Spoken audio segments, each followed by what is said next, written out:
BSc part 3 के सभी बच्चों का आज के इस वीडियो में स्वागत है। बच्चों, अपन ने पिछली क्लास में कंप्लीट किया था एसिडियन टेडपोल लार्वा। उसके बाद जो नेक्स्ट हमारा टॉपिक है वो है एफिनिटीज़ ऑफ हेमिकोडेटा। इस चैप्टर में हमें एफिनिटीज़ पढ़नी है और एफिनिटीज़ की हम बात करें तो एफिनिटीज़ क्या होती हैं। Affinities means similarity and dissimilarity. किन्हीं एनिमल्स में क्या क्या समानताएं होती हैं और क्या क्या असमानताएं होती हैं वो हमें पढ़नी है। तो हम पढ़ते हैं एफिनिटीज़ ऑफ हेमिकोडेटा। अब हेमिकोडेटा के साथ में ही हमें मीन्स हेमिकोडेटा पढ़ने के बाद हमें यूरोकोडेटा और सिफेलोकोडेटा की एफिनिटीज़ भी पढ़नी है। मीन्स जो हेमिकोडेटा, यूरोकोडेटा और सिफेलोकोडेटा के जो एनिमल्स हैं वो दूसरे एनिमल्स से क्या क्या या फिर दूसरे फाइलम के एनिमल्स से क्या क्या उनमें समानताएं होती हैं और क्या क्या उनमें असमानताएं होती हैं, ये हमें पढ़नी है। तो इन तीनों ग्रुप्स की एफिनिटीज़ हमें पढ़नी है और सबसे पहले हम पढ़ते हैं एफिनिटीज़ ऑफ हेमिकोडेटा की। मीन्स हेमिकोडेटा के जो एनिमल होते हैं और उसमें मोस्ट इम्पॉर्टेंट जो फेमस एग्जाम्पल है हेमिकोडेटा का वो होता है बेलेनोग्लोसस। तो जो हेमिकोडेटा के एनिमल्स हैं वो कोडेटा से उनमें क्या समानताएं और असमानताएं होती हैं और जो नॉन कोडेट्स हैं उनमें उनसे वो क्या समानताएं रखते हैं और क्या असमानताएं रखते हैं, ये हम इस चैप्टर में पढ़ेंगे। सबसे पहले हम हेमिकोडेटा का जो मीनिंग है वो देख लेते हैं। वो नाम से ही स्पष्ट हो रहा है। हेमी मीन्स आधा या फिर आधे जिसके कैरेक्टर्स किसी और एनिमल से समानताएं रखते हों। तो ये एक ग्रीक लैंग्वेज का शब्द है। हेमी मीन्स हाफ और कॉर्डे का मतलब होता है स्ट्रिंग, यानी एक रस्सी के जैसी, एक रॉड के जैसी संरचना। और इसे हम यूँ भी कह सकते हैं कि ये जो हेमिकोडेटा है इन एनिमल्स में आधे तो कॉर्डेट्स के कैरेक्टर्स होते हैं और आधे नॉन कॉर्डेट्स के कैरेक्टर्स होते हैं। और ये जो कॉर्डेट्स के कैरेक्टर्स हैं उनमें 3 इम्पॉर्टेंट कैरेक्टर्स हम पहले पढ़ चुके हैं। एक बार फिर से मैं रिवाइज़ कर दूं क्योंकि ये जो कॉर्डेट्स के 3 इम्पॉर्टेंट कैरेक्टर्स हैं वो बहुत इम्पॉर्टेंट हैं। इसके 3 कैरेक्टर्स में से फर्स्ट है प्रेजेंस ऑफ नोटोकोड, नोटोकोड की उपस्थिति, और दूसरा है जो डोर्सल ट्यूबुलर नर्व कॉर्ड है उसकी उपस्थिति, और तीसरा है फेरेंजियल गिल स्लिट्स की उपस्थिति। तो ये हैं कोडेटा के 3 इम्पॉर्टेंट कैरेक्टर्स। और एफिनिटीज़ की बात करें तो जो साइंटिस्ट हैं विलियम बेटसन, उन्होंने सर्वप्रथम 1885 में कॉर्डेट्स से इसकी एफिनिटीज़ के बारे में बताया। मीन्स जो हेमिकोडेट्स होते हैं उसके एनिमल्स में कॉर्डेट्स से as well as non chordates से उसमें समानता और असमानता पाई जाती है। तो ये जो विलियम बेटसन साइंटिस्ट हैं इनका नाम भी इम्पॉर्टेंट है और एग्जामिनेशन में ये पूछा जा सकता है कि जो कॉर्डेट्स की जो हेमिकोडेट्स की एफिनिटीज़ हैं उनके बारे में सबसे पहले किन्होंने बताया। तो विलियम बेटसन, और ये 1885 में उन्होंने बताया। जो हेमिकोडेट्स होते हैं वो कॉर्डेट और नॉन कॉर्डेट इन दोनों के बीच में ये एक कनेक्टिंग लिंक का कार्य भी करते हैं, क्योंकि इनमें दोनों कौन, कॉर्डेट्स और नॉन कॉर्डेट्स, वर्टिब्रेट्स और इनवर्टिब्रेट्स, दोनों से इनमें एफिनिटीज़ प्रेजेंट होती हैं, इसलिए इनको इन दोनों के बीच का कनेक्टिंग लिंक भी माना जाता है। कनेक्टिंग लिंक, योजक कड़ी, जिनमें दोनों के गुण पाए जाते हों। ये है हेमिकोडेट का फेमस एनिमल जिसे हम कहते हैं बेलेनोग्लोसस। तो बेलेनोग्लोसस का हम थोड़ा सा स्ट्रक्चर जान लेते हैं, क्योंकि इसके स्ट्रक्चर जान लेने के बाद में ही, इसको पढ़ने के बाद ही हम इसकी कॉर्डेट से समानताएं पढ़ेंगे तो वो समानताएं हमें समझ आएंगी। तो पहले इसका स्ट्रक्चर जान लेना आवश्यक है। ये जो बेलेनोग्लोसस एनिमल होता है ये मैराइन एनिमल होता है। मैराइन मीन्स समुद्र में रहने वाला। तो ये सभी समुद्रों में पाया जाता है और ये उसमें समुद्र में तैरता रहता है, और इसके अलावा ये बिल बना के भी ये रहता है। और इसका जो बिल होता है वो यू शेप का होता है, यू के समान आकृति का इसका बिल होता है। इसका स्ट्रक्चर हम देखें तो इसकी बॉडी को 3 पार्ट्स में डिवाइड किया जाता है, और इसके जो 3 पार्ट्स हैं उसमें सर्वप्रथम जो भाग है वो है ये प्रोबोसिस। ये इसका एंटीरियर पार्ट है जो प्रोबोसिस। और जो इसका दूसरा भाग है ये कॉलर, ये इसका दूसरा भाग है कॉलर। फिर इसका ये तीसरा भाग, कॉलर से नीचे का जो पार्ट है वो इसका तीसरा पार्ट होता है, जिसे हम ट्रंक कहते हैं। तो कॉलर के नीचे का ये कंप्लीट ये पार्ट ये ट्रंक कहलाता है। तो इस तरह से इसकी बॉडी के 3 पार्ट हो गए हैं। प्रोबोसिस फर्स्ट, सेकंड है कॉलर और थर्ड है ट्रंक। और जो तीनों पार्ट हैं उनमें अलग अलग सीलोम भी पाई जाती है, मीन्स बॉडी डिविजन्स के आधार पर इसमें सीलोम प्रेजेंट होती है। तो इसका जो प्रोबोसिस एंटीरियर पार्ट है ये बरो बनाने के, बरो मीन्स इसका बिल बनाने के काम ये आती है। और इसका जो स्ट्रक्चर है वो चेंज भी होता रहता है। जब इसको बिल बनाना होता है थोड़ी आगे से ये एंटीरियर साइड से ये शार्प हो जाती है। तो इस तरह से ये मदद करती है। फिर ये है इसका कॉलरेट, जो प्रोबोसिस और कॉलर दोनों के बीच की जो ग्रूव है, खांच है, उसे हम कॉलरेट कहते हैं। सेकंड पार्ट है इसका कॉलर और थर्ड है इसका ट्रंक। अब जो ट्रंक है उसे भी अनेक पार्ट्स में डिवाइड किया जाता है। तो ट्रंक के भी हम 3 पार्ट्स देख सकते हैं, 3 पार्ट्स में इसको डिवाइड किया जाता है। फर्स्ट इसका जो पार्ट है वो है ब्रेंकियल रीजन। जो ट्रंक मीन्स जो इसकी बॉडी का थर्ड पार्ट है वो है ट्रंक, और ट्रंक के भी इसमें 3 पार्ट्स होते हैं, 3 भागों में इसको डिवाइड किया गया है। पहला है ब्रेंकियल रीजन और दूसरा होता है इसका ये हिपैटिक रीजन। ये वाला जो पार्ट है ये है हिपैटिक रीजन। और इसके ट्रंक का जो थर्ड पार्ट होता है वो है पोस्ट हिपैटिक रीजन। जो ये वाला भाग है ये है post hepatic reason.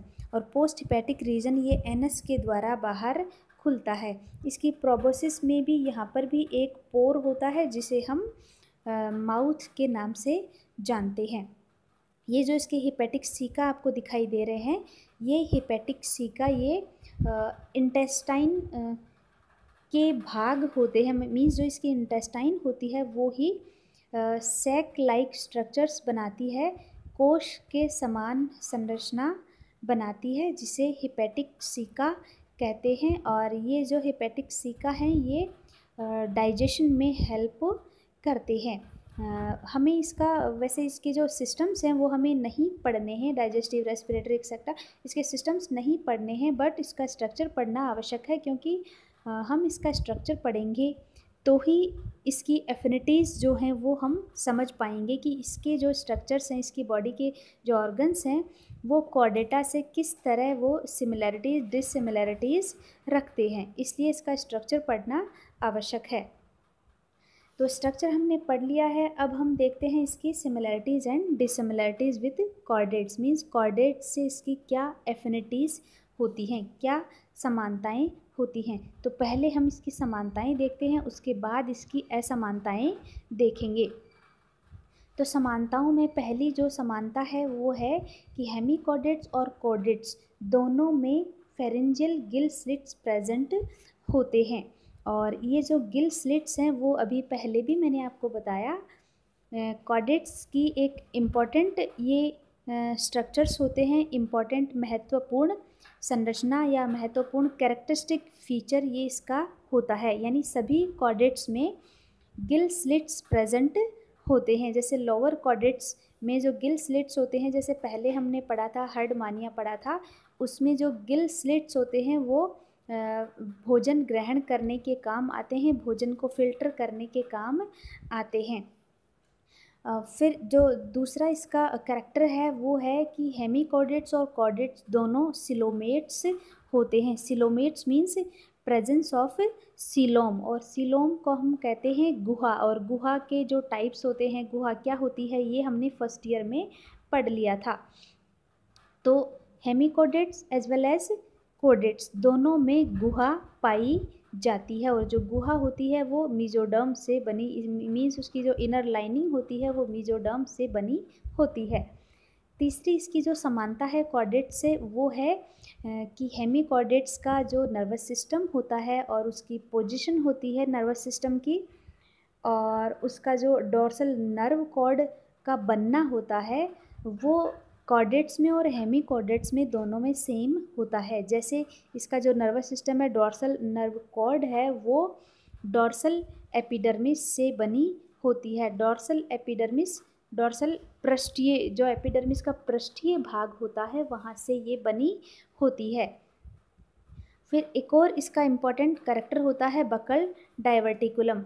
Buckle diverticulum को स्टोमोकोड भी कहते हैं। ये हेमिकॉर्डेट्स में प्रेजेंट होती है। तो इसकी जो स्टोमोकोड होती है वो कॉर्डेट्स के नोटोकोड से ये सिमिलर होती है। अब पहले हम ये देख लेते हैं कि इसकी स्टोमोकोड क्या होती है। ये है स्ट्रक्चर बेलेनोग्लोसस का। तो बेलेनोग्लोसस का जो प्रोबोसिस हमने पढ़ लिया है, इसका एंटीरियर पार्ट ये वाला है। इसके एंटीरियर पार्ट यानी प्रोबोसिस के अंदर जो बकल कैविटी होती है हमारी, ऐसे ही बकल कैविटी इस बेलेनोग्लोसस में भी प्रेजेंट होती है। तो जो बकल कैविटी है उसके अंदर उसका एंटीरियर एक आउटग्रोथ होती है। एलिमेंट्री कैनाल में प्रेजेंट होती है बकल कैविटी, और बकल कैविटी का ही एंटीरियर भाग, अग्र भाग कहलाता है स्टोमोकोड। हालांकि ये डाइजेस्टिव सिस्टम का पार्ट होती है, लेकिन सर्वप्रथम बताया था बेटसन ने एफिनिटीज़ के बारे में, तो बेटसन के बाद इसको ये स्टोमोकोड को नोटोकोड के इक्विवेलेंट माना जाने लगा। तो इस तरह से इसकी जो बकल कैविटी, बकल डाइवर्टिकुलम भी कहते हैं स्टोमोकोड को, इसको नोटोकोड के समान माना जाता है।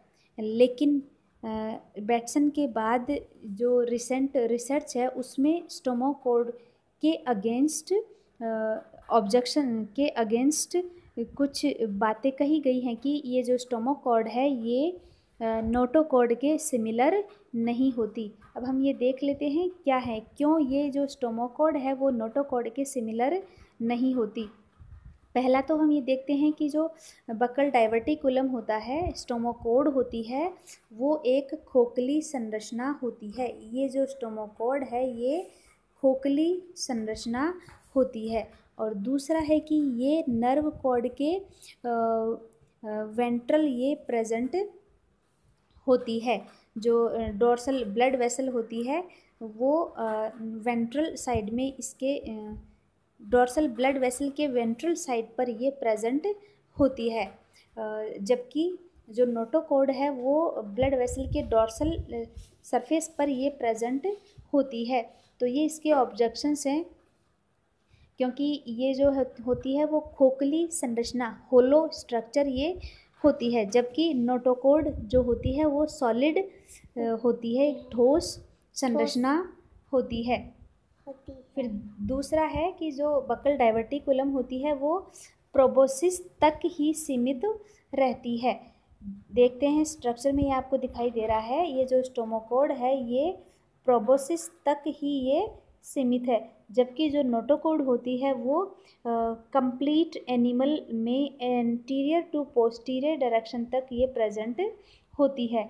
तो इस तरह से ये इसके अगेंस्ट हैं। आजकल ऐसा माने जाने लगा है कि जो स्टोमोकोड है वो नोटोकोड के सिमिलर नहीं होती, क्योंकि ये तो डाइजेस्टिव सिस्टम का पार्ट होती है और खोखली संरचना होती है, और ब्लड वेसल के वेंट्रल साइड में ये प्रेजेंट होती है। अब हम देख लेते हैं कि जो कॉर्डेट्स से हेमी कॉर्डेट्स के क्या क्या डिफरेंसेस होते हैं। हमने अभी बात की थी, मैंने जब इसका स्ट्रक्चर आपको बताया था बेलेनोग्लोसस का, तो मैंने आपको बताया था कि इसकी बॉडी पार्ट्स के अकॉर्डिंग इसमें सीलोम प्रेजेंट होती है। और कितने इसमें बॉडी पार्ट्स होते हैं? 3 बॉडी पार्ट्स होते हैं बेलेनोग्लोसस में, जैसे प्रोबोसिस है, कॉलर है और ट्रंक। तो उन रीजन्स के अकॉर्डिंग ही इसमें सीलोम प्रेजेंट होती है, जबकि कॉर्डेट्स में ऐसा नहीं होता। दूसरा जो डिफरेंस है कॉर्डेट से वो है कि सर्कुलेटरी सिस्टम और इसका जो नर्वस सिस्टम है हेमी कॉर्डेट्स का, वो इनवर्टिब्रेट्स के समान होता है। तो इस तरह से ये सर्कुलेटरी सिस्टम और नर्वस सिस्टम कॉर्डेट्स के समान इसका नहीं होता।